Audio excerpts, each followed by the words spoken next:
Welcome to another episode of Game Changers for Government Contractors. If you are new to the podcast, I am Michael LeJeune. I am your host. I've been in the government contracting space since early 2000s.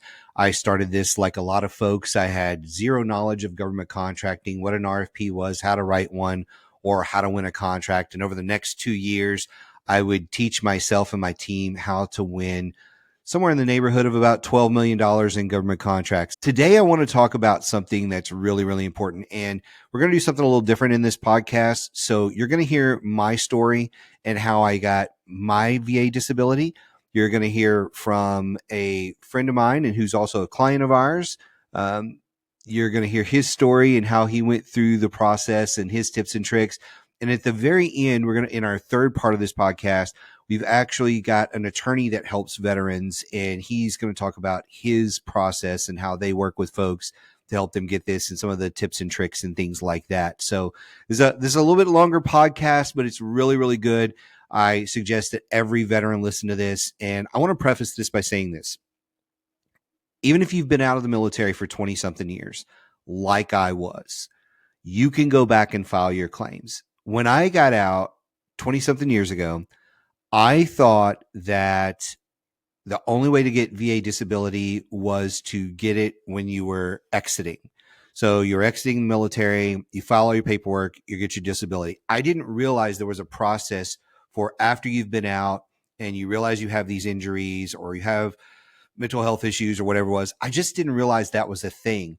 And so I was out for roughly 20, almost 23 years before I filed my first claim. That's how long I was out. Now, I'm recording this in June of 2024.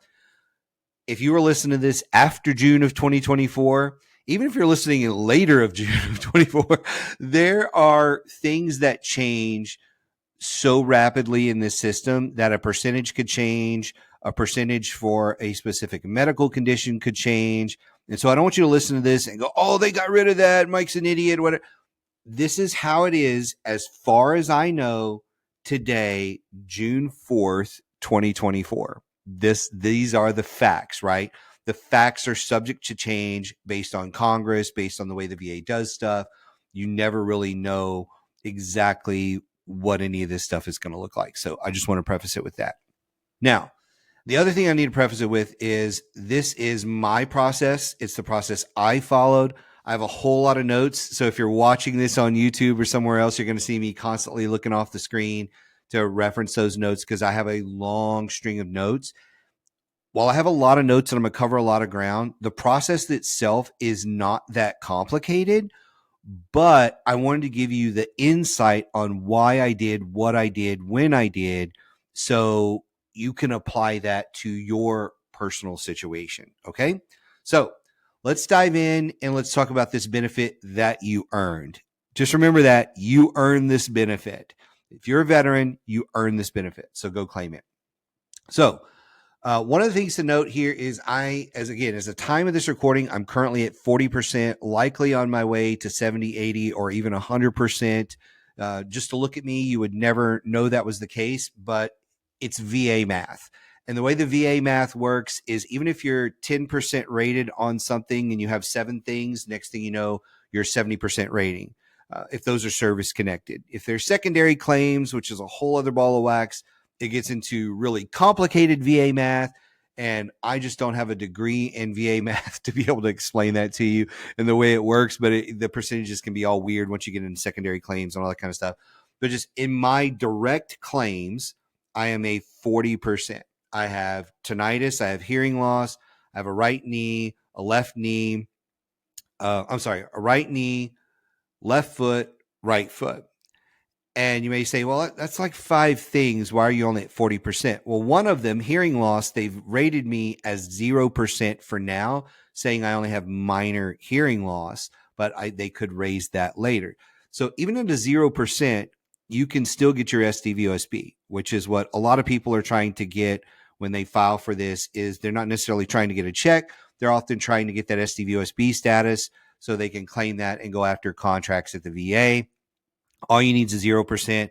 Probably the easiest way to get that is hearing loss and tinnitus. Almost everybody had some form of gun range or track vehicles or rockets or, who knows what bombs, you never know what was going on, where you've had some amount of ear ringing that's going on, which is tinnitus, and some amount of hear loss. Most of you have had some amount of hearing loss as well as ear ringing, and that will help you get that 0% or higher rating for hearing loss and tinnitus. So that's a really easy one.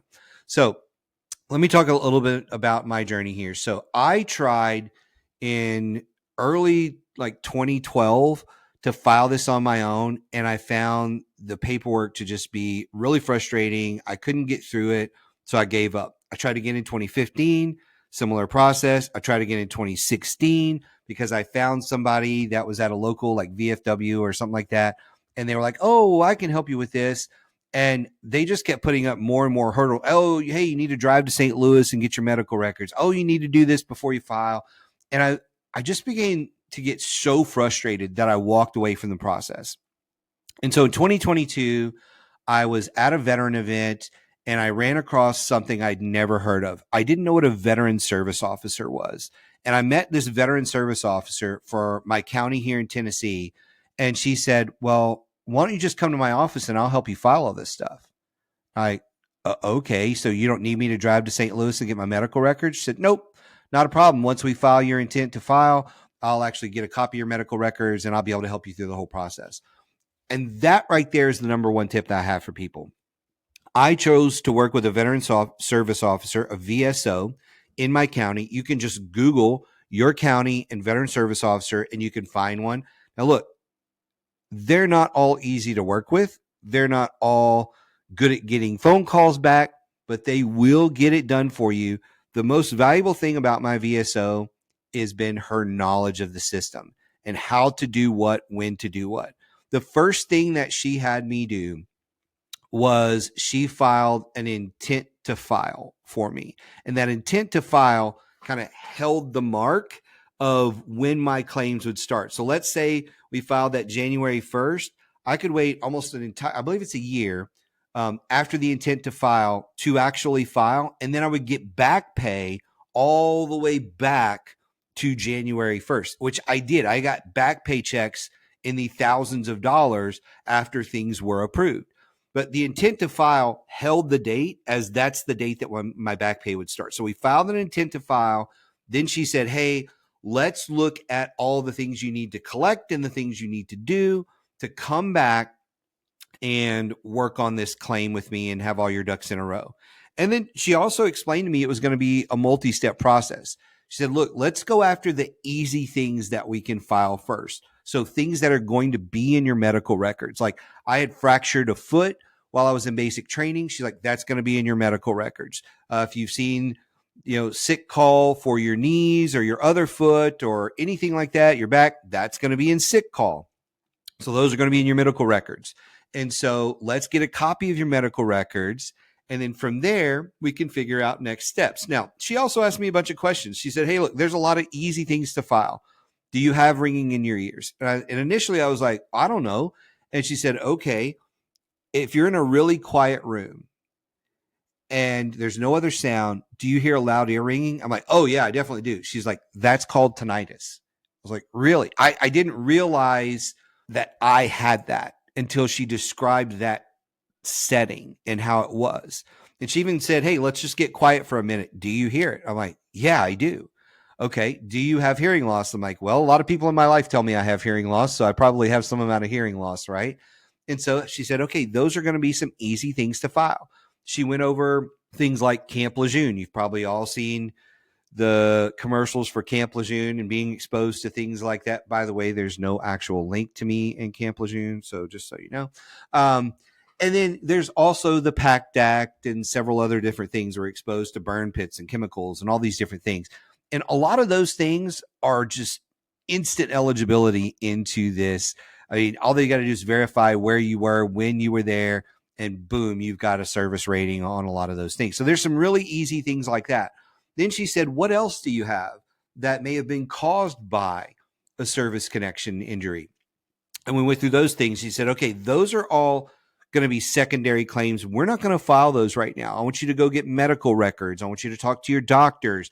I want to get dates that you were seen by those doctors, get phone numbers. You need a medical release from them. And she gave me all that paperwork to handle that, to go and get stuff for secondary claims. So she helped coach me through all of that.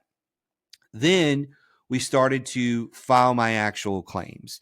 And so after the intent to file was done, we started to file my actual claims.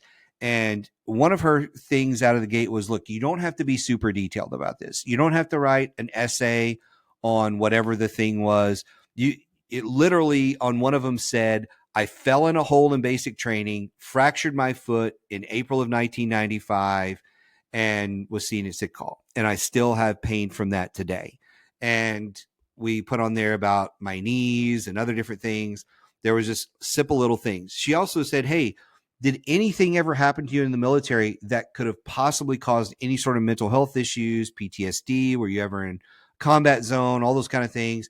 We talked about those things. I said, look, I never deployed overseas.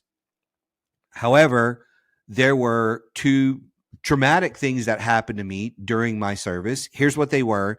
And she said, okay, we're going to file for unspecified mental health issues. And, let's at least kind of get you in the process for that. So we did file for those types of things. It was a lot of stuff I had no idea I was going to be able to file for. I didn't think I was going to be able to file for anything except for my fractured foot. I didn't think so. So now I've got a fractured foot. I was like, wow, I was in sick call for my right knee, my right foot, my left foot. I've also, been to sick call for a couple other things that I didn't realize on there. Oh, I have the hearing loss and tinnitus, which were not on sick call, but she was like, you likely have that. So let's get you tested for it. And all of a sudden now we have 5 or 6 things that we're claiming. And I only thought I was eligible for one. And so that's how I wound up, being rated at 40% instead of just maybe 0 or 10, because I had a bunch of things that they knew I would likely get, but I was unaware of. I'll circle back to that in a little bit. One of the other things that you need for your appointment with your VSO when you file, you need your direct deposit information for your bank account. Now, look, this should be a flawless process. You just fill it out, submit it, but it's the VA. After I got approved, I actually got a letter in the mail that said, hey, we don't have your direct deposit information. I had to call up a phone number, give them my direct deposit information, and boom, all of a sudden, like 4 or 5 days later, I had a check in my bank account right away.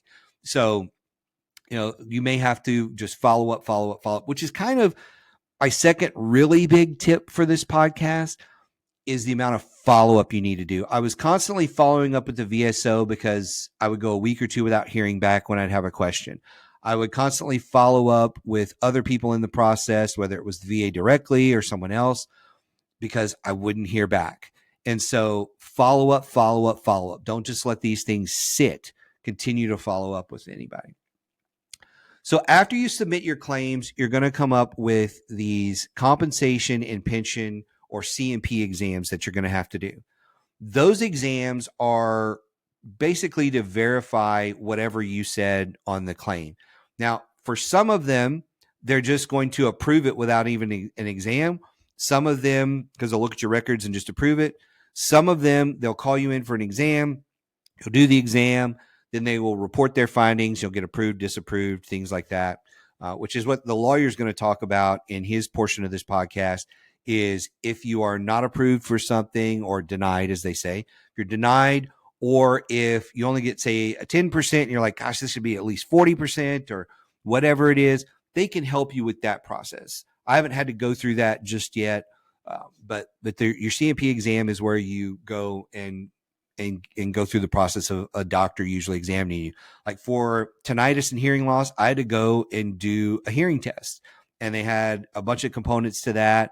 And there was questions they asked me about the tinnitus and all that kind of stuff. And then for my knees and my foot, I had to go to exam. They asked me a whole bunch of questions, and they measure you and all kinds of different things. The one thing to understand about the C&P exam is those folks are listening to the facts that you give them. And I was always told from people, talk about your worst days, not your best day. Like, oh, today is a really, really good day. and I'm not having any of these issues, you need to talk about those worst days, because those are the days that limit you. So like for me, I don't travel as much as I could.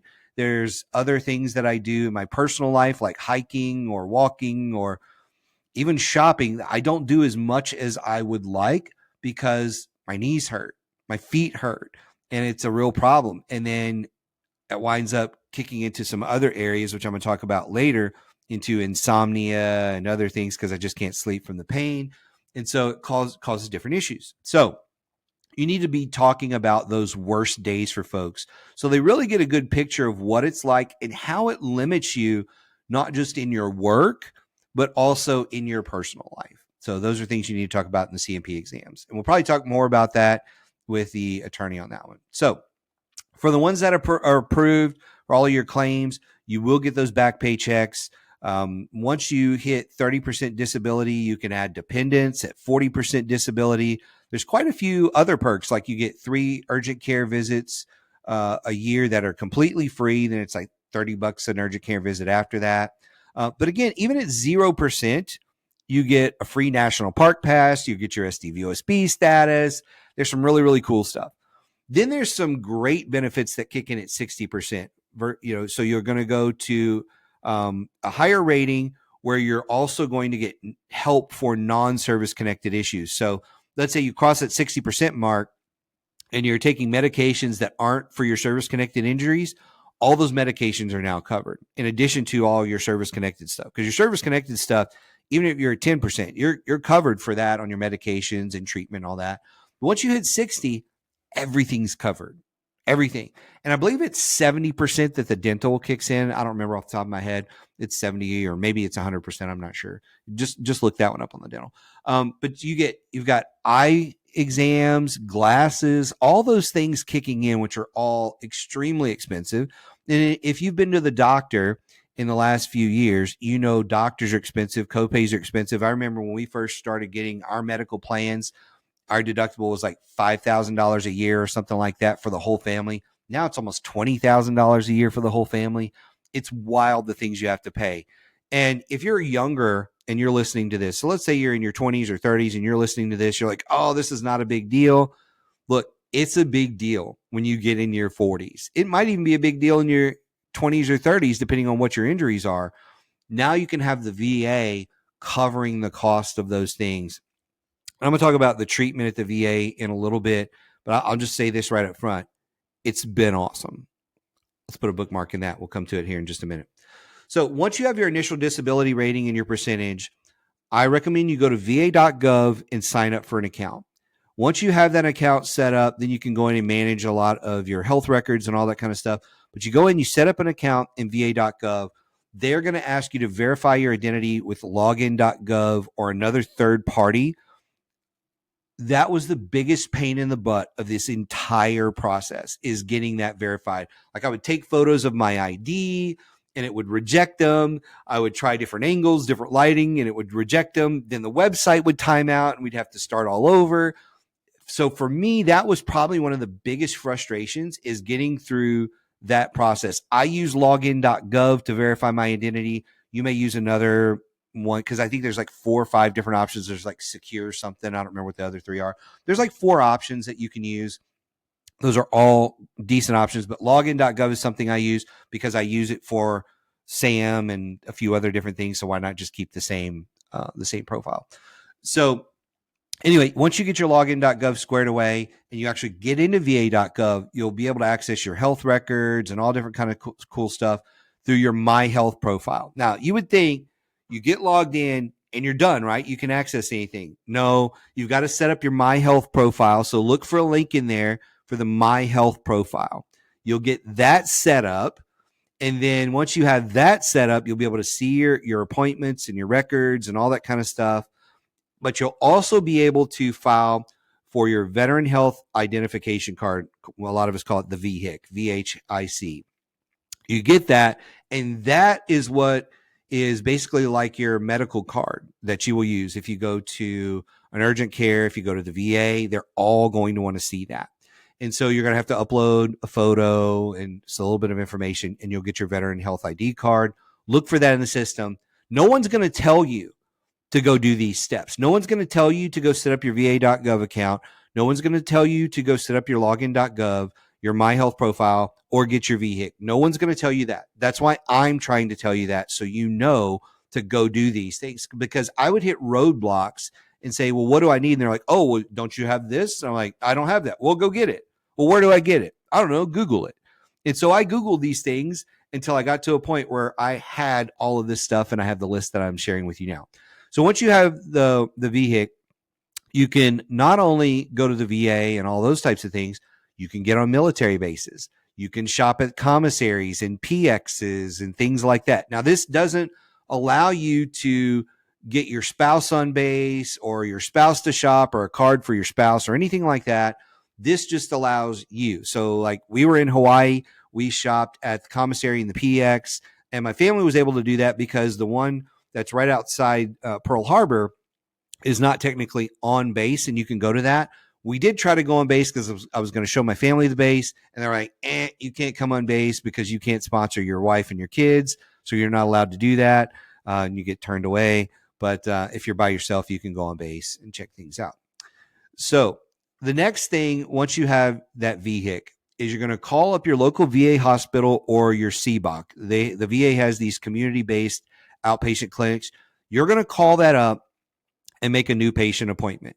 You can just Google the closest one. So Google VA CBOC or VA hospital. I'm lucky enough that where we live, I'm 8 miles away from a VA hospital. So that's what I did.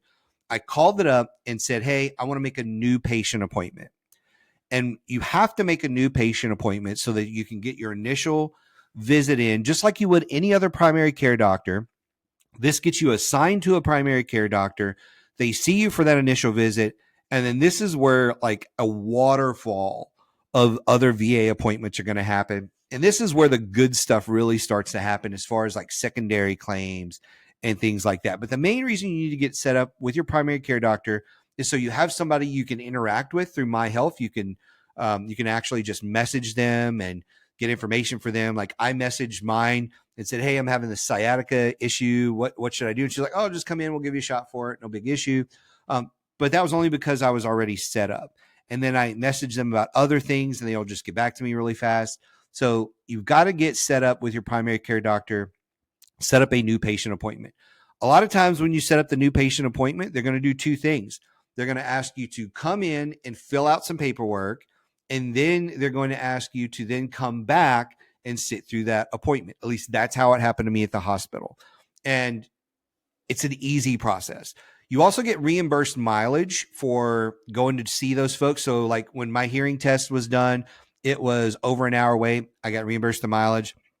If you're going to the VA hospital and it's 30 minutes, an hour away, whatever it is, you can get reimbursed the mileage. It's just a simple form that you fill out in order to get reimbursed that. Depending on when it is and what it is, like the CMP exams, they automatically reimburse me the mileage on those based on what MapQuest, yes, no kidding, they use MapQuest to actually map from my house to the appointment, and that's how they pay me the mileage. So that was kind of funny. But once you've gone through that primary care visit, then you can start looking at your secondary claims, which is really kind of the heart of that. And so the secondary claims that we started looking at for me were things that I wasn't sure they were even going to cover. I didn't realize sleep apnea was one. I didn't realize insomnia was something they could cover. I wanted to get it documented in my records that I had the pain that I was having in certain areas, that I had the sleep apnea, that I had insomnia, that I had constant pain in my knees and my back and all these different things. They can get you seen and put all of that stuff into your records, which will then wind up making it easier for you to go and claim. Once I saw my primary doctor, she scheduled tests and x-rays and ultrasounds and all kinds of things, like head to toe, the best makeover that I've ever had or look over of my body that I've ever had. They literally looked me over head to toe, blood work, scans, you name it. They did all of that type of stuff for me to see what else is wrong, what else is going on. And I got answers to things that I never knew, like, oh, I didn't know I had this issue or that issue or whatever it was.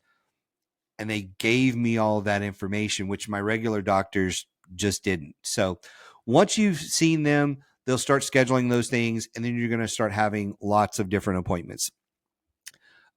While you're with your primary care doctor, ask them to update your problem list. Your problem list is something that goes into your medical records, and it is basically a diagnosis of whatever the thing is. So for me, I said, please put sleep apnea in my problem list. Please put insomnia in my problem list. Please put all these things in my problem list, so that when I go back to do my secondary claims, or when I go back to file for something, it's going to be in that list as a diagnosis. And that's just going to help my process, so that when the reviewer reviews my claim, they can say, oh, this is in the problem list. They're being treated for this at the VA, and they're more likely to just approve it. So that's a really big deal. Your problem list will show up in something called a blue button report inside of My Health. And in that, like, mine is currently about 120 pages, and it's everything about you ever, your visits, all of your medical record. Like, there's everything in that blue button report. And so you can download that and see what is in your problem list. What are the things they're documenting about the visits that you've had, all of that stuff in there, so you can make sure it's accurate. So once I got all of that stuff in my problem list, then I went back, and now we're refiling for different things. So sleep apnea is one of those things. And when I looked at that, I said, well, I didn't get an actual diagnosis of sleep apnea until I think it was 2021, which I had been out of the military for almost 22 years. And I was like, how can I claim this as service connected? Well, here's how you can claim it, and here's how I did. My VSO explained to me that, number one, just because it's not in my medical records, but it happened to me during my time in the military, I can claim that with witness letters. The second thing is, you have a year from the time you get out, roughly a year. They can fight for it if it's a little bit more than a year. You have roughly a year from the time you get out to claim other things and make them service connected. I didn't know any of this stuff. So with the sleep apnea, for one, we went back, and I had myself, my wife, and my sister write witness letters that they had all seen me either during my service or briefly after I was out of service. They had all seen me experiencing sleep apnea symptoms. And so we all wrote those letters, and those were submitted with my claim. We also wrote a letter. I wrote a letter about insomnia. I had never experienced insomnia in my life until I was in the military. Never.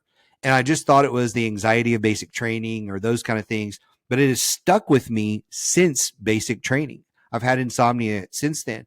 And a large portion of that is the pain in my knees and my feet.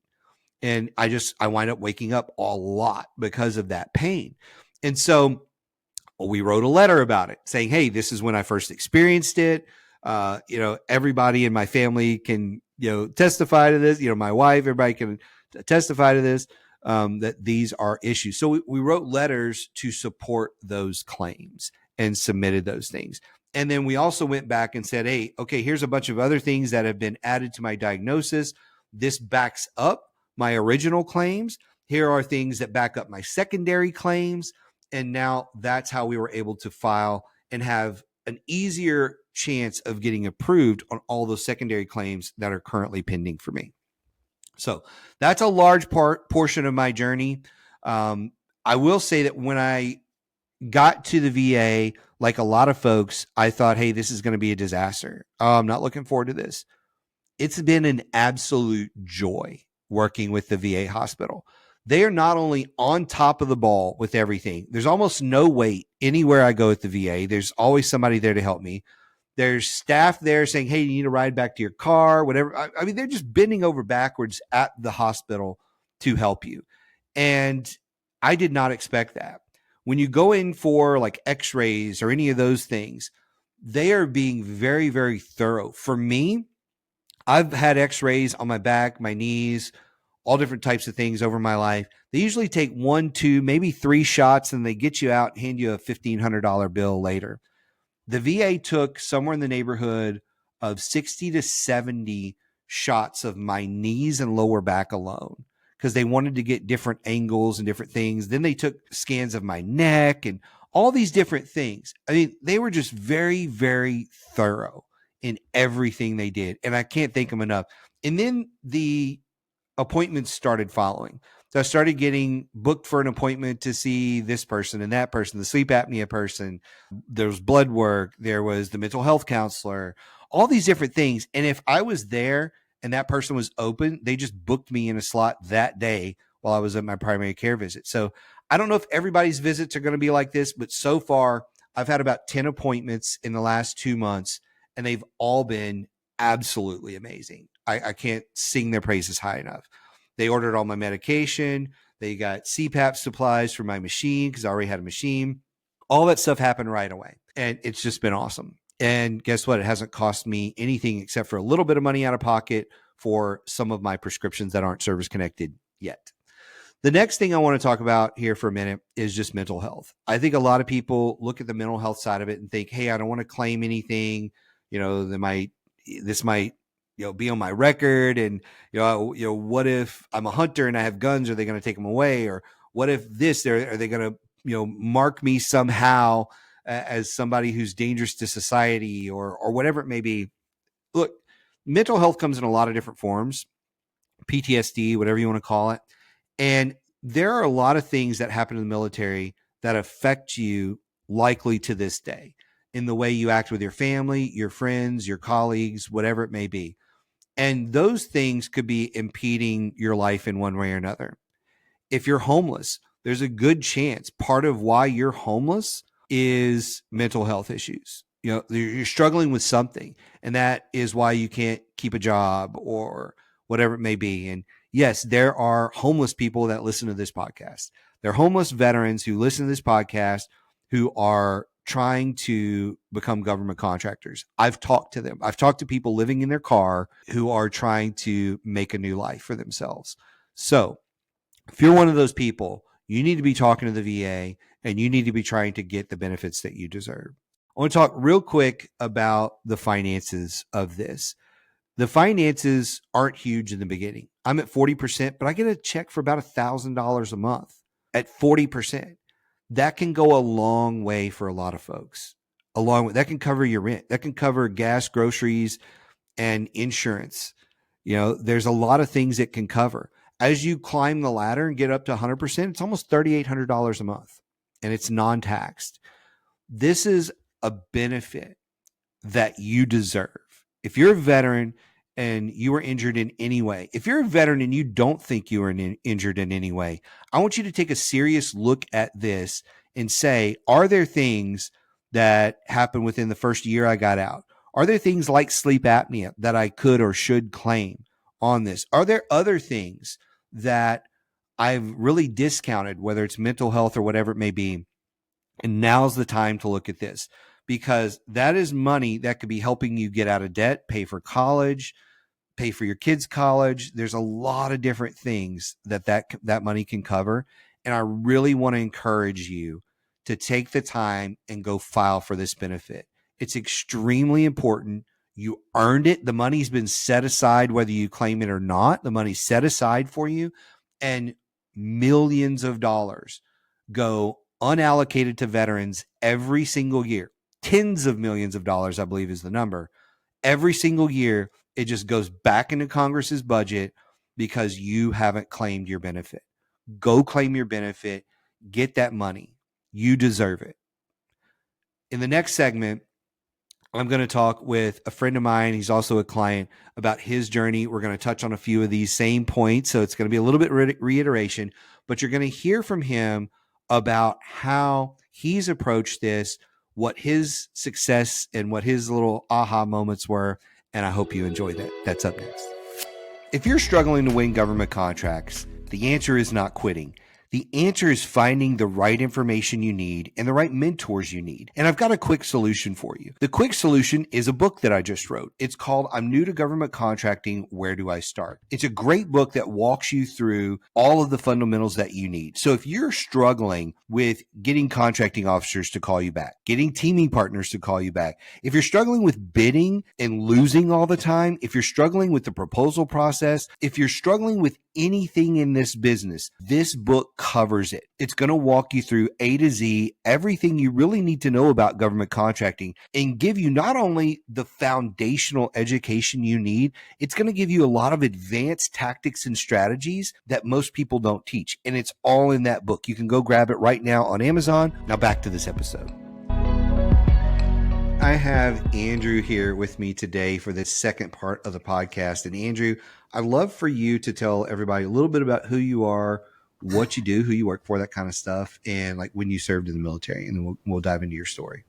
Sure, Michael. Thank you. My name is Andrew Hare. I work with a company called Master Technologies here in El Paso, Texas. I'm a business development professional, have been for many, many years. I served in the U.S. Army back in the 1980s, back when they called them the Cold War warrior years.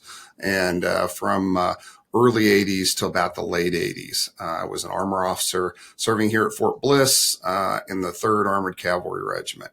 And did a little time in the reserves as well. And that's my story, and I'm sticking to it. Yeah, that's awesome. And one of the things I always ask people is, so how long was it from the time you served to when you actually started to apply for your VA benefits? Well, I'm an old country guy, so I've long since run out of fingers and toes to count that high, but I think it's somewhere around 36 years. I had thought about it for a number of years prior, but had a rough family history with the VA from my father and a couple of uncles from World War II vets, Korean and Vietnam vets, all advising me or making statements, stay away from the VA. So I had this attitude, I'm sorry to say it was a bad attitude, and that Me too. prevented me until last year really to take action. Yeah. I mean, there were two things. Well, there's three things stopping me. One, I was like, oh, well, I don't need the money. I don't need that money. And the other one was I didn't believe that I was even eligible because I'm like, well, I didn't get it when I got out, and I thought that's what you had to do. So I didn't think I was eligible. And then the third one, it's like, well, am I taking a benefit away from somebody or something? Yeah, me too. Yeah. There's that in there. Maybe a fourth one is, doesn't the VA suck? Don't they suck? I mean, I've heard a lot of stories. And so in my story, in part one of this, I talked about how my experience has been nothing but amazing. Like I've been so wowed with how much care and time and diligence. Like, I mean, they really have done an amazing job with me, and I can't sing their praises high enough. So I'm curious. So today you are what percent rated? I'm at 50. You're at 50. The process has taken roughly a year or so to get there. Yeah, I started I like to call it my VA journey back in July of last year. And I've got to do a shout out to a friend of Federal Access, Irene Glazier. She was the one person, Colonel retired, who after all those years finally pestered me enough to do this. And I couldn't thank her enough, but I've had a number of other folks who were pushing me the last 6 or 7 years, but for the same reasons you mentioned, almost exactly. I fell into the same camp. Yeah. So, and I think there's a lot of us out there like that, or, just completely unaware that it's even a benefit. Like for me, I had this one injury in basic training, and I'm like, well, other than that, I don't know that I can claim anything. But then when I sat down with the VSO and they started going through everything, there's like this thing and this thing and this. Next thing I know, there's like 12 things that we need to claim and work on. So as we record today, I'm sitting at 40%. I have other claims in. I'll probably get to 80 to 100% over time. And I explained on the first part of the podcast how the VA math works, how you could be 10% in 9 things. And that's how you get to 90% versus, oh, you're 90% disabled. Most people think, oh, that means you can't walk or whatever. Right. But I think, yeah, but that's what they think. So like, talk to me a little bit about when you started the journey. What was the process that you went through? Did you do it yourself? Did you use a VSO? Did you hire somebody? Talk to me about your process and how you got to your 50%. Sure.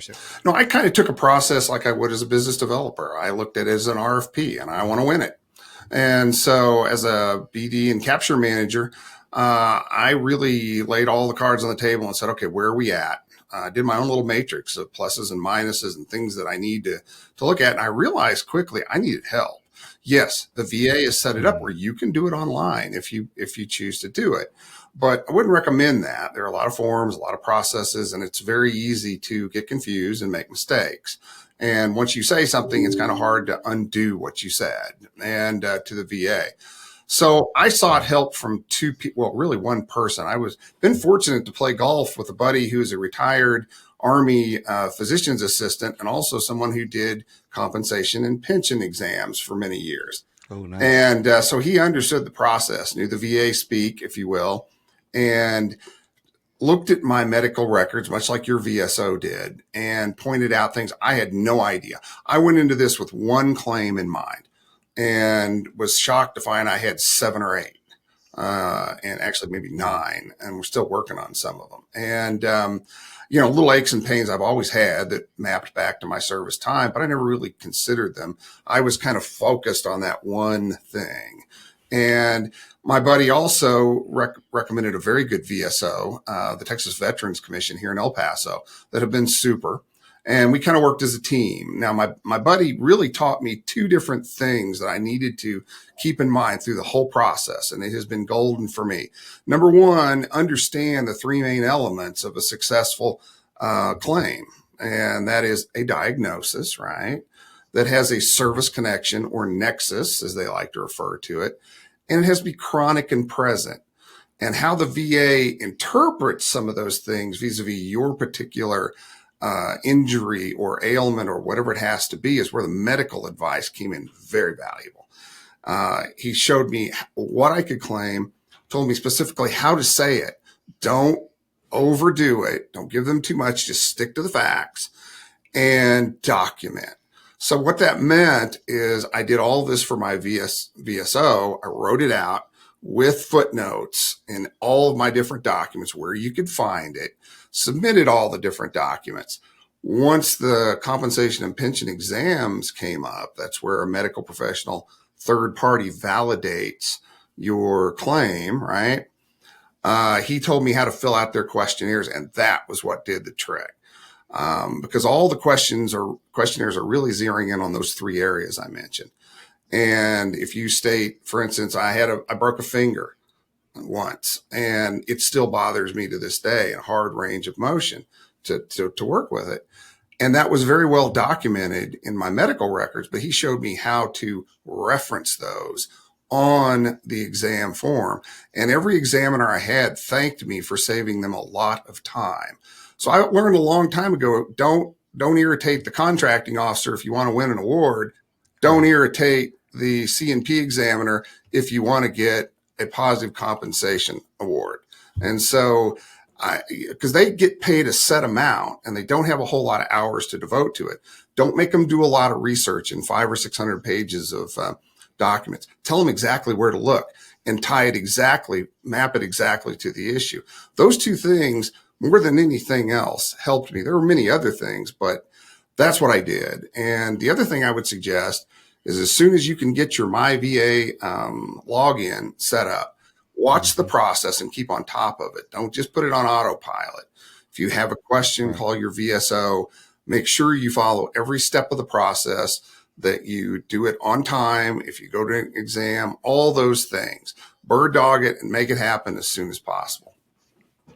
Yeah, I think that's one of the biggest keys is just staying on top of all this, because I would early on, like my VSO was very proactive about reaching out and doing things with me. And then they got busy and then they had a surgery. They're also a veteran. They're 100% disabled. And it was one thing after another. And I was like, this is in a black hole.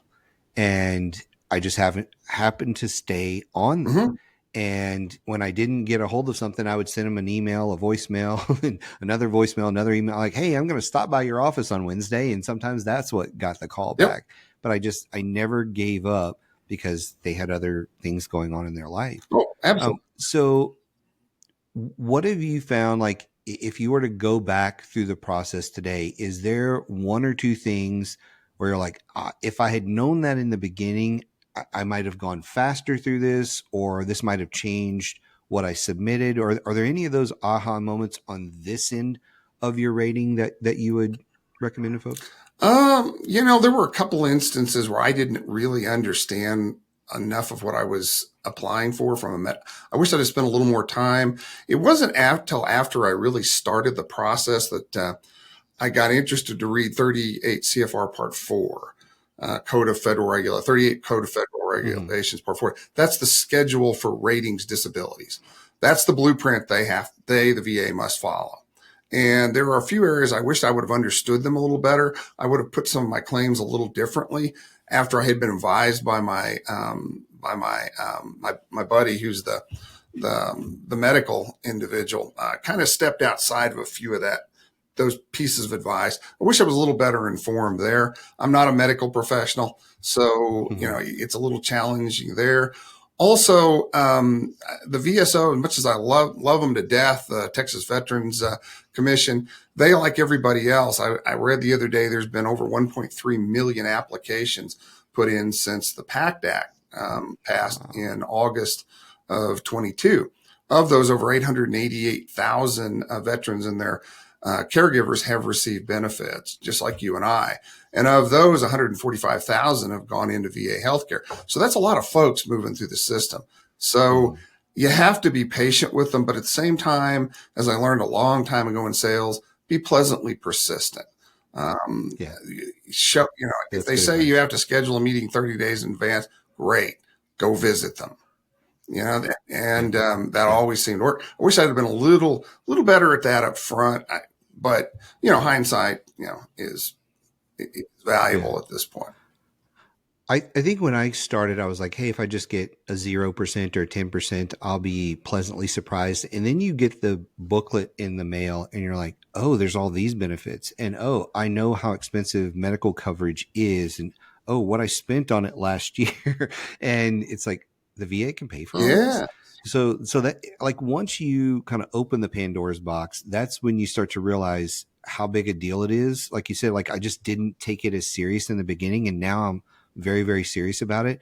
And the other thing is, even though the VSO was really, really good about asking me questions, there were things that I didn't connect because I didn't think those were eligible at the time. So they were asking me all kind of questions, but they're not going to know how to go over all of your medical history. So like insomnia was one where, like, I didn't know that I could claim insomnia because it was tied to the pain that I'm dealing with in my knees and my feet and stuff like that. I didn't realize that. And they're like, oh, we can go back and now put that on there to increase that one or get another rating.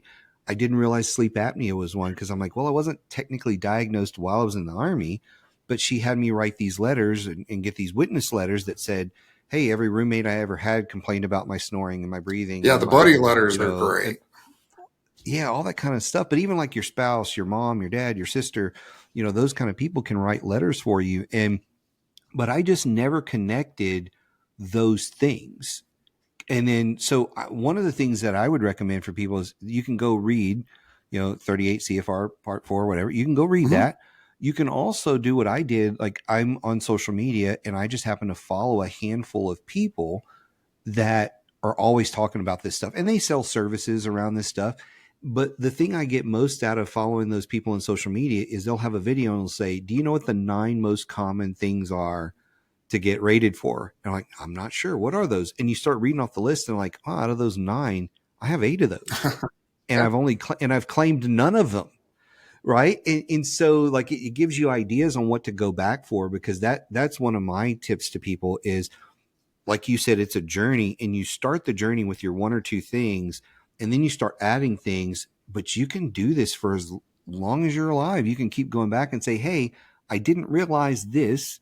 I need to submit this. It's only going to go back to your intent to file. It's not going to go all the way back to the Army, right? I wish it did, man. That would be awesome if we could get 100% rated back 30 years. Yeah, that would be one hell of a back paycheck.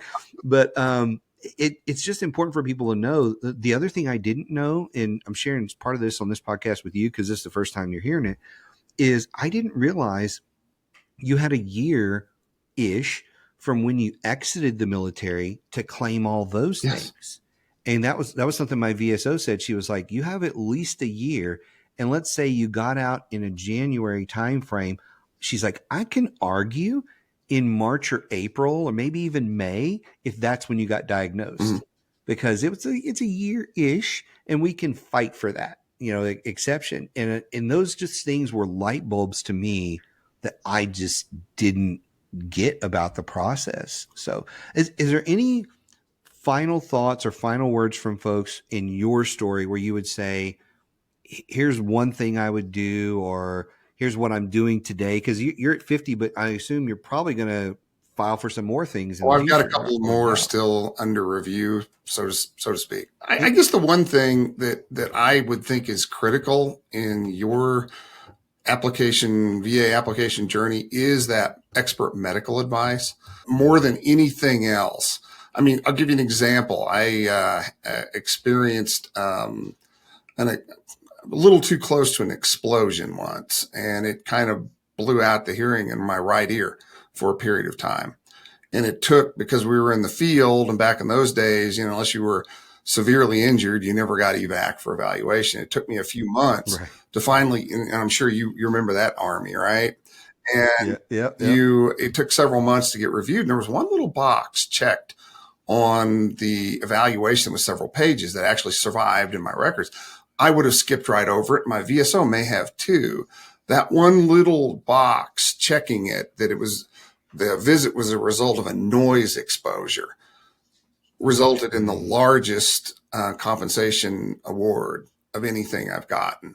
And I would have missed it. A VSO might have missed it, but my golfing buddy, PA, he conducted those types of exams with audiologists and knew what that box meant. And he said, this is where you base your claim in this area.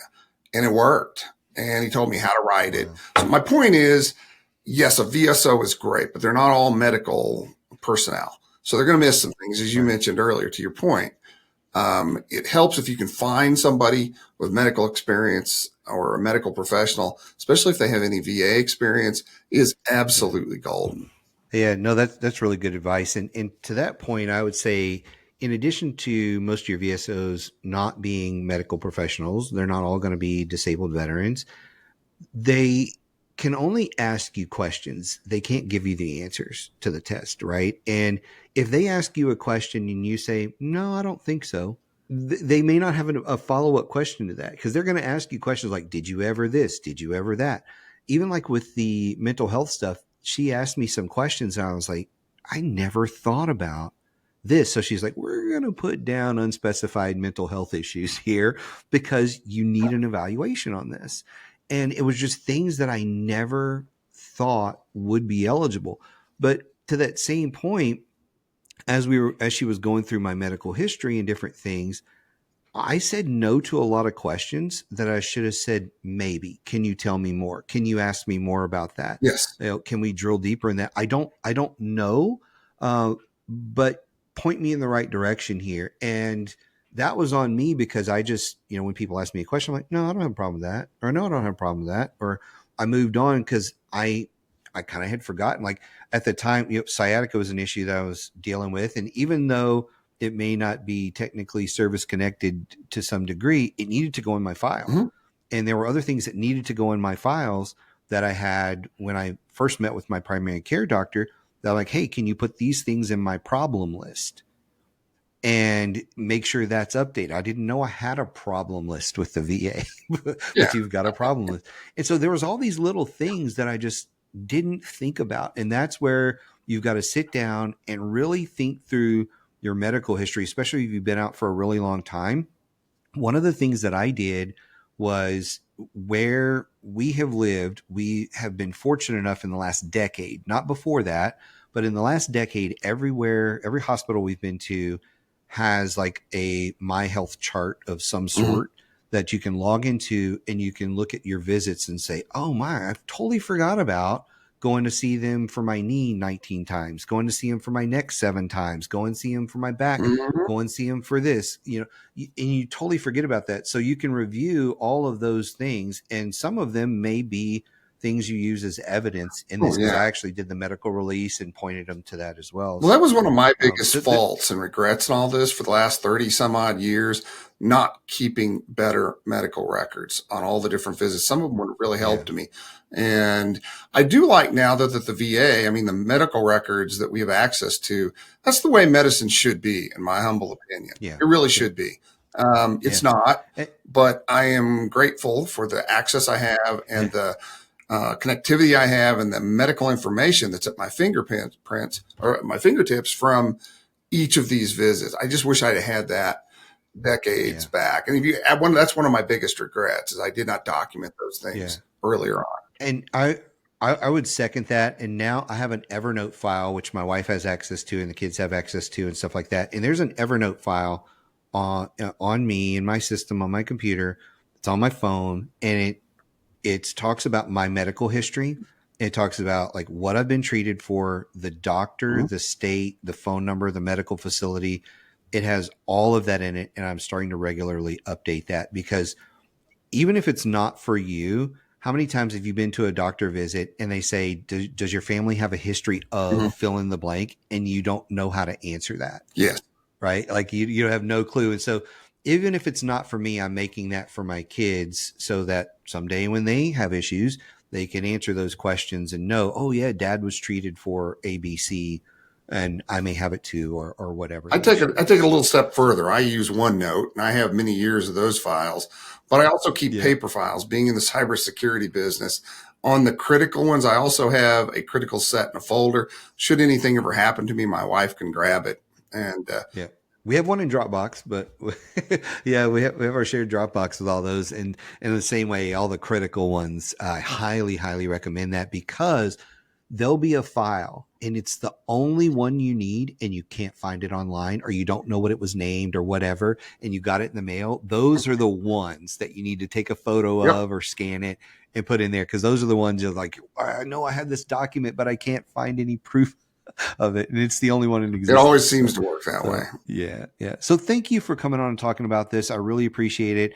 The third segment of this, we're going to talk to an attorney about their insights and everything, and I think that's going to be really valuable. But I thank you for coming on and sharing your Hey, story. it's an honor and a pleasure, Michael. If you're struggling to win government contracts, I've got something special for you today. I don't know if you know this, but we recently launched our group coaching program. It's called Federal Access Advisor. When you come into Advisor, you get weekly coaching sessions with myself, my partner Josh Frank. We also have some of our coaches on there and other experts from around the country. It is a great environment to come in and not only learn, but ask advanced questions that you may be struggling with and get expert advice. We meet every Wednesday at 1:00 Eastern, but we stay on until every question is answered. You also get to email us in between the sessions. And of course, you get access to all of our digital resources. So go check us out at federalaccess.com and you can learn more about our group coaching program. We meet every Wednesday at 1:00 Eastern. I hope to see you in our next Inner Circle. We are now going to go into the third segment of this podcast with a special guest. I've got Bill on here with me today to discuss this. And I thought it was important for me to tell my story, for Andrew to tell his story. And now we're going to get in here and have Bill talk about how he's helping people through all of this. And so with that, Bill, why don't you give everybody a little bit of overview, who you are and what you do? Sure. So my name is Bill Sterbinsky. I'm a VA-accredited attorney. I help veterans, surviving spouses, and dependents battle the labyrinth that is the VA and navigate those waters to hopefully success. And it is very interesting. And I'll tell you that it's so hard for me on the front end. I stumbled, and this is kind of a recap for folks, but for you, since you weren't on the podcast, I stumbled on the front end with just the confusion. And part of that was, am I eligible? Am I not eligible? Then when I tried to go for the benefits, it was, experts in quotes there were telling me, well, you got to go get your medical records first and you got to do this first. And they made it so hard that I tried and gave up 3 or 4 times over the last 10 years before I finally found someone and said, I know this can't be that hard. I need some help, point me in the right direction. And I got some help and I've got started. And so, talk a little bit about why you're doing this. Like, why did you, of all the things you could do, why are you doing this? So it's a personal story. I was in the Marines as an infantryman from '03 to '07, and I came home after a really rough deployment, and I had survived a pretty nasty helicopter crash while I was overseas in Iraq. I had no idea what was going on, had no idea about compensation claims, had no idea that you could, get help or care or medical care, nothing. I mean, I was just young, dumb, and wanted to get out of the military. I ended up meeting a VSO who helped me file for a helicopter crash injuries. And the VA denied it, saying that we have no evidence that you were in a crash, that there was no evidence that you were in an event in service. And to me, I just was baffled. The injury wasn't even a year old. So naturally, I kind of fell down a rabbit hole. A lot of boozing, a lot of anger, a lot of irritability, a lot of frustration. Wait a second, Uncle Sam, I did this, and how are you going to say no? It didn't happen. And instead of staying in that rabbit hole, I kind of flipped my motivation, decided to go to school, studied history, and then went to law school to study VA claims. Helped create 2 veteran treatment courts in my local town, built a veteran nonprofit to help serve veterans, and I found that ended up becoming my therapy. In that process, talking to veterans, I kept seeing this constant reminder of this oddity within the VA, these strange occurrences and denials. And I'm going, this doesn't make any sense. So I just went headstrong and got accredited as a VA attorney and said, something, I'm going to do this for the rest of my life, because a lot of these veterans don't have the tools to advocate for themselves, don't have the understanding of the law, the case law, probably the patience either to deal with the VA and all of its oddities. So my job is going to be to take that off of their shoulders and to help them navigate these policies, and to do it for initial claims, denials, Board of Veterans Appeals, Court of Appeals of Veterans Claims, for all of it from beginning to end, because it's a labyrinth. It's literally a wild labyrinth of policies, and each policy has a million exceptions. So that's how I got into it. That's a great story and a great reason. It's wild that they had no record of a helicopter crash, of all kind of things. It's so baffling. Now, I know it can be a labyrinth on the front end. I found it to be initially a labyrinth on the back end as well. And so, when I got my rating initially, you just all of a sudden you get a check in the mail, and then you get a little letter, and then there's nothing. Maybe there's a little booklet. You have no idea. So I knew from other people that they had their health ID card, and I knew that some people had their park pass and they were going to the doctor, but there was no real explanation of, well, you need to contact somebody or a local hospital or CBOC, something, in order to actually start getting the actual care you need. That was a complete mystery too. And so I had to navigate that on my own. So it's not just on the front end, even on the back end of using the benefit was a bit of a mystery to me. It's like the two just weren't really talking. So what do you see as maybe, whether it's the initial challenges or the most common challenges, where do people struggle in this process the most?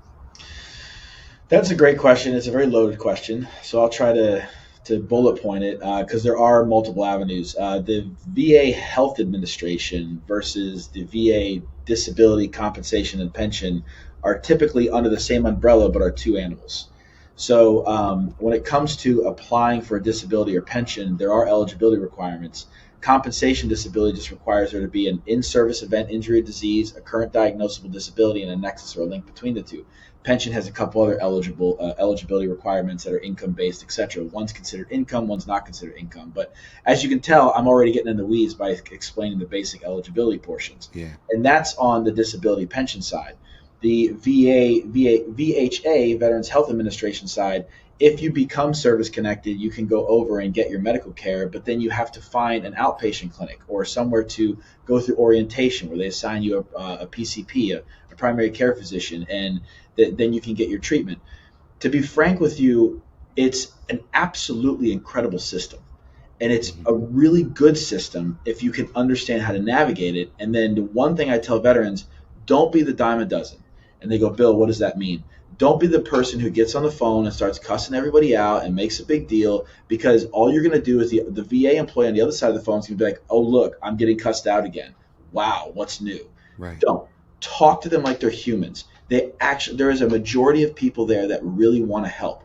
Ask Yeah. your questions slowly and do yourself a favor.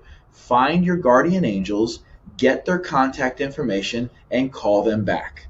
Mm. Find them, talk to them. There are a lot of people in the VA system that understand its complexities, understand its bureaucracy, are equally as frustrated as those trying to get the benefits, and are doing whatever they can to help. But if you cuss someone out, you ain't getting nowhere. Right. So that's a big misunderstanding. How to apply for these benefits, whether it's compensation or pension, and then how to navigate the Veterans Health Administration. And I think the first one begins with understanding the theories of service connection and making sure that you're filing appropriately and using the laws, the presumptions, and the regulations to your benefit, because all of it is to the benefit of the veteran. The legislative intent is beautiful, but that goes back to the 1860s when Abe Lincoln created this, and it's a gorgeous story. And then when it goes to the VHA, the Veterans Health Administration, just be kind. It takes no effort to be kind. Right. And that's going to get you where you need to go. And right. Patience, lots of patience. Lots of patience.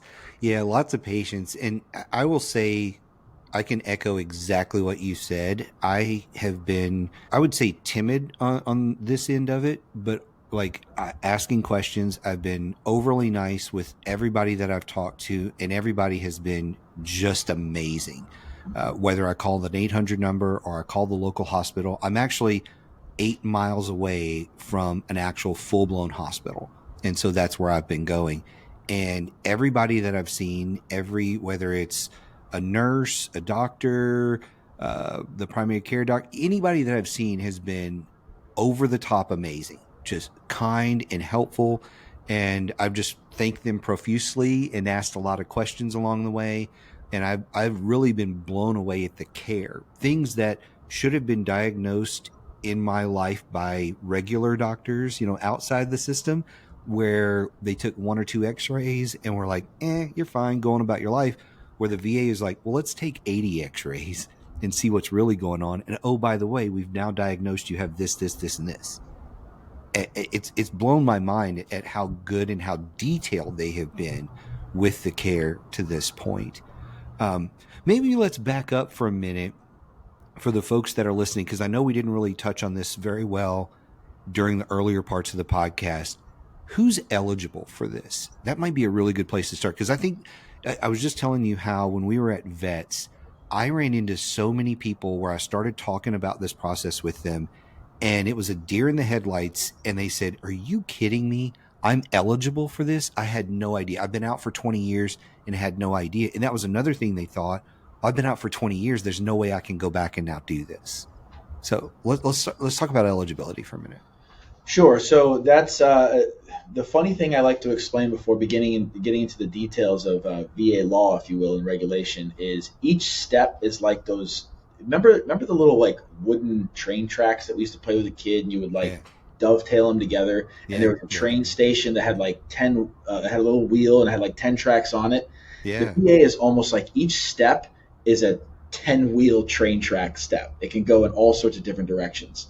So when it comes to eligibility, if you have compensation, let's just start with that. That's the big one. It's an injury or an event or a disease that happened in service that causes you a current disability today, and there's a nexus or a link. It makes sense that what you suffer from today comes from that. That's just it in a nutshell.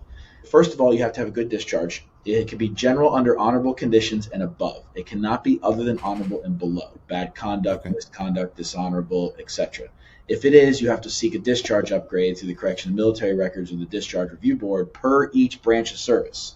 It's a totally different animal, totally separate animal. A lot of VSOs don't handle those, so you have to go look for an advocate who does. Now, going back to you have a good discharge. If you had something that happened to you while you were on active duty, that's the easier one. Something that happened to you on active duty that follows those 3 elements, in-service event, injury, disease, diagnosable disability, nexus between the two, then you're going to get service connected, and then they're going to figure out the severity and rate you with a percentage. Then it's going to come with medical care at the VA and a monetary financial benefit that's not considered income each month. So when it comes to non-active duty, so you have people who are reservists or National Guard, or you have people who do contracts through school like ROTCs or academies and things of that nature. Those are still considered time periods where you can, if you're injured, can be considered eligible for that first element, an in-service event, injury, or disease. It's woefully misapplied in the VA level. I mean, horribly.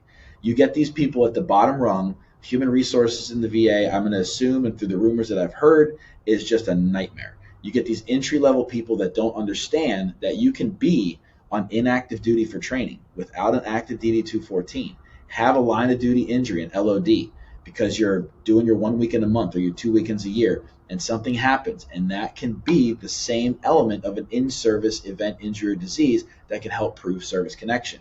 You can have something at an academy or an ROTC program where Uncle Sam put you through that so you can go get commissioned or be a chief warrant officer or whatever the bells and whistles are above the enlisted grades. And if you get injured, you can claim those as well. Or you have things like where people go to boot camp and they get booted within like 30, 40 days. And the VA says, no, you don't have enough time in service. Well, the reality is wait a second.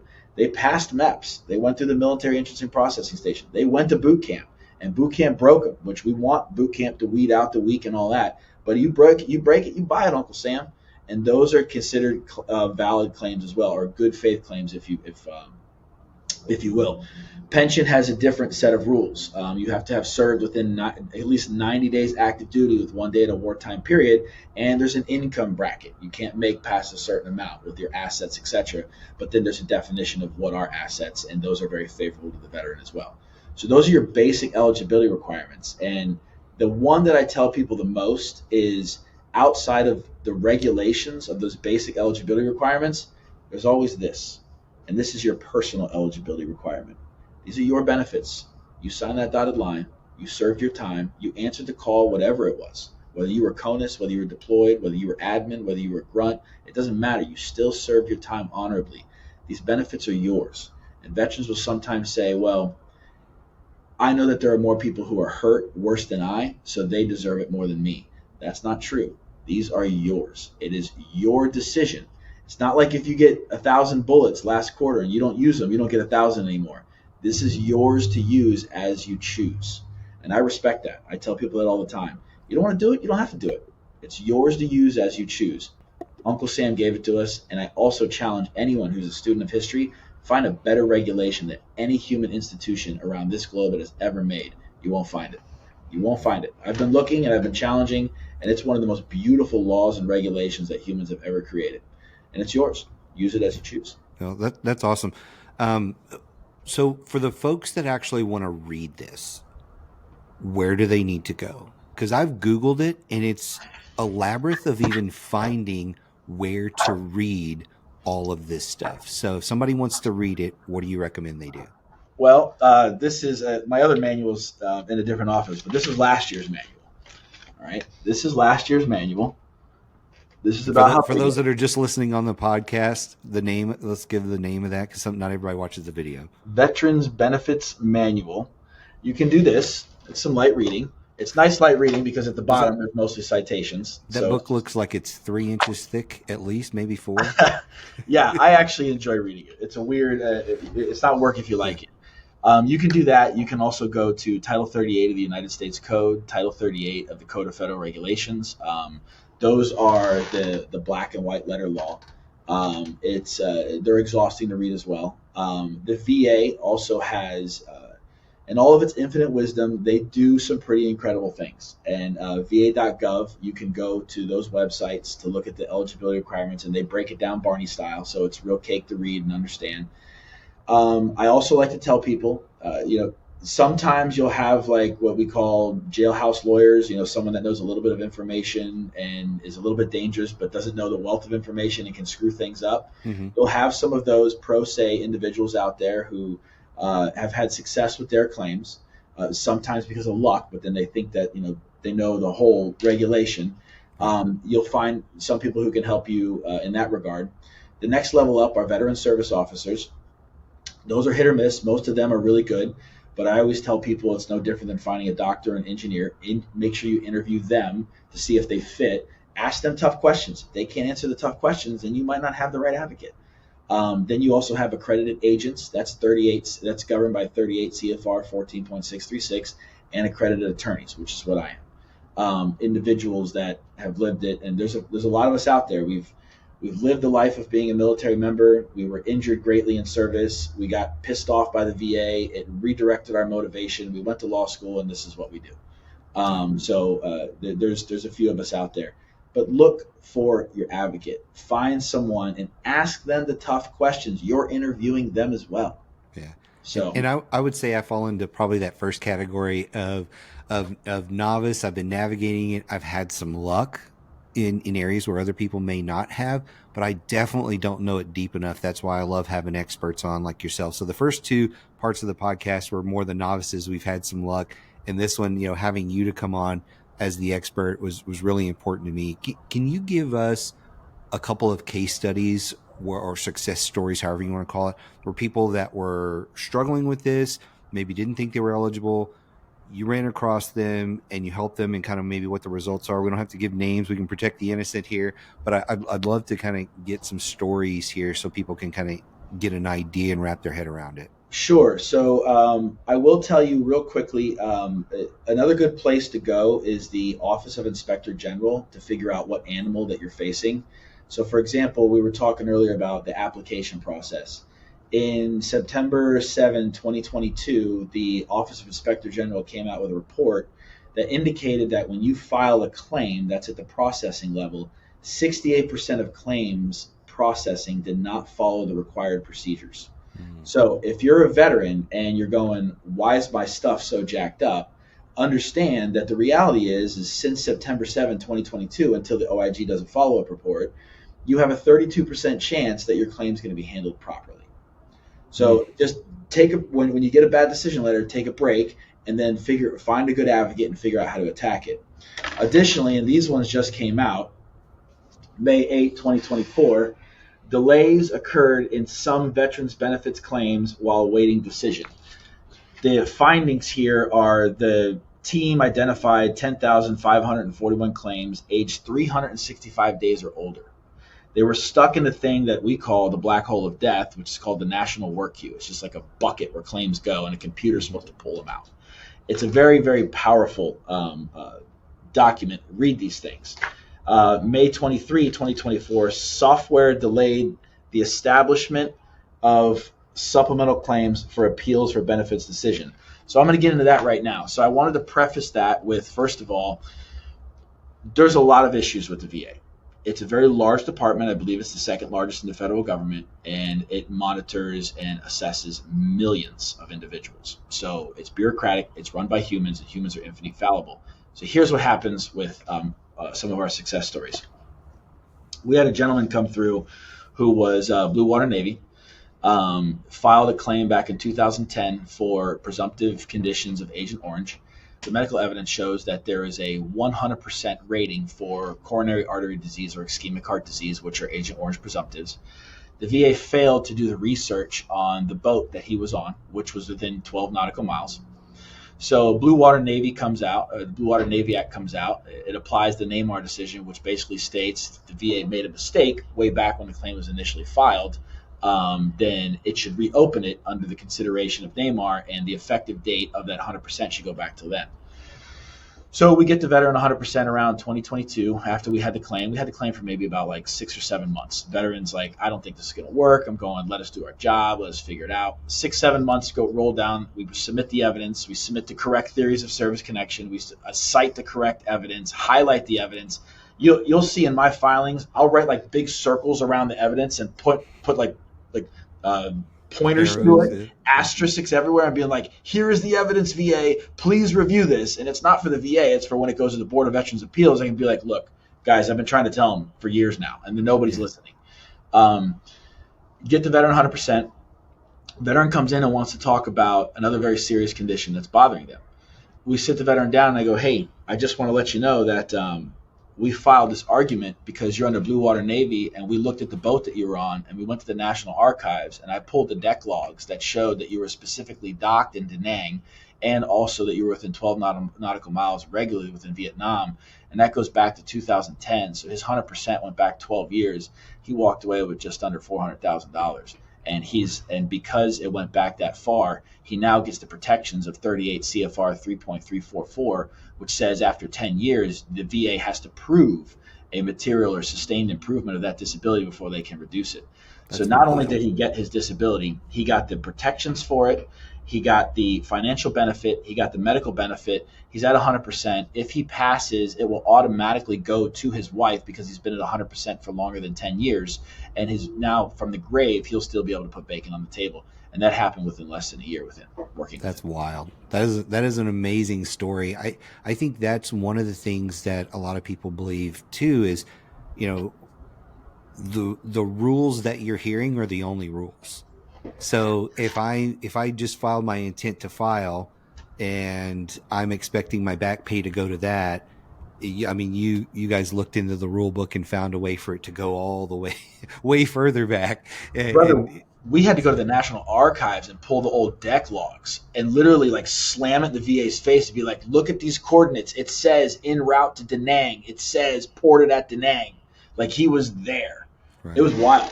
That's a wild story. So, do you have another success story? Because I'd love to hear if you want to have another one. It doesn't have to be $400,000 in back pay, but somebody who was struggling to get it, and then you guys helped them. Yeah. So we had another gentleman. This one was wild. We had another Vietnam gentleman who, back in the 80s, when the gentleman first filed, or excuse me, the 70s, 1972, when the gentleman discharged, filed for a liver condition and didn't know what to call it, and nobody did. So they called it a venereal disease. So they basically just says, hey, maybe you were a naughty boy, don't know, and left it at that. Well, it developed a very serious liver condition that had a impact on the veteran's life employment-wise. So it limited their ability to maintain a substantial gainful employment. And the veteran kept filing over and over and over again and kept diligently fighting the claim until, lo and behold, we get to 91, 92, where they do the test again. They go, oh my God, you have Hep C. Well, we were wrong. This was not a venereal disease. This was Hep C. Before, they just called it non-Hep A, non-Hep B, but had no idea what to call it. We get to claim 22, 23, I think it was, start advocating and prove that the Hep C was at 100% rating and should have gone back because, at 100% rating because it impacted their ability to keep a job, should go back to when they originally filed it back in I think it was 93 or 94, something like that. It was way back, and won that. The next big fight was, well, wait a second. Liver damage is what Hep C causes. You've been filing for liver damage with right quadrant pain, with malaise and fatigue and all the symptoms of it since back to 1978. And then you had another claim that you filed back to 1972 for venereal disease. So we go to the Board of Veterans Appeals. The judge looks and goes, holy cannoli. You've been literally fighting the VA this whole time. There's a law or there's a statute that says abandoned claims means that you basically just give up, which is what a lot of people do. Even if you file a little notice that says, hey, I disagree, I'm not abandoning my claim, that preserves it. So the judge looked at that and goes, you haven't abandoned your claim. So that the percentage went all the way back to 1978 and reopened it to 1972, all because nobody knew what Hep C was, because the medical industry did not evolve enough until the 1990s, the early 1990s. But he continued to talk about the symptoms and had the diagnoses that people are going, I don't know what this is. And it went all the way back. It was incredible. And this gentleman, he needed that. That was a tearjerker story. That's very wild. You've talked a little bit about the eligibility, some case studies, a few other things. As we kind of wrap up today, parting words and how people should reach out to you. I'm Bill Sterbinsky. I'm stationed out of Sarasota, Florida. It's a nationwide practice. We can rep veterans all over the place. Here's what I'll tell you. There's 3 things that I leave clients with, and then one's a little motivation. You need persistence, you need patience, and you need creativity. Persistence, patience, and creativity. And it doesn't matter what happens to those decision letters. You have to be able to gauge your frustration and your pissed offedness when you get those denials. Take a step back, read it again, understand what they're looking for and what they're asking, shift your fire, and move forward. You can't get stuck and throw it away and quit. That's what they want you to do. That's what these bureaucratic processes are developed to do. It's a world of forms and C&P examinations. Don't get pissed off. Just redirect your motivation and find a good advocate. Our office is in Sarasota, Florida. We're called Veterans Affairs Law. Our phone number is 941-552-6677. You can find us veteransaffairs.law.com. There's two S's, veteransaffairs.law.com. And I'll sit down and talk to you. My partner's an Air Force veteran. He'll sit down and talk to you. We will talk to you, and it's not going to cost you a dime to talk to us. You can ask us any question. I'll give you all the information in the world. You can even try it yourself, and then when you hit a wall, we'll be here waiting. I'll be doing this till I'm 6 feet under pushing daisies, because it ain't work if you like it. Man, I love the story. I love what you're doing. Really appreciate it. And if anybody needs any help, please reach out to Bill. Thank you so much for coming on, talking, and sharing your stories with us today. Stay motivated, y'all. Stay motivated. I really hope you enjoyed the podcast today. If you did, I would really appreciate it if you would like and subscribe to the podcast and screenshot it and tag me on LinkedIn or whatever social media you use. So thank you again for joining us today, and we'll see you next time.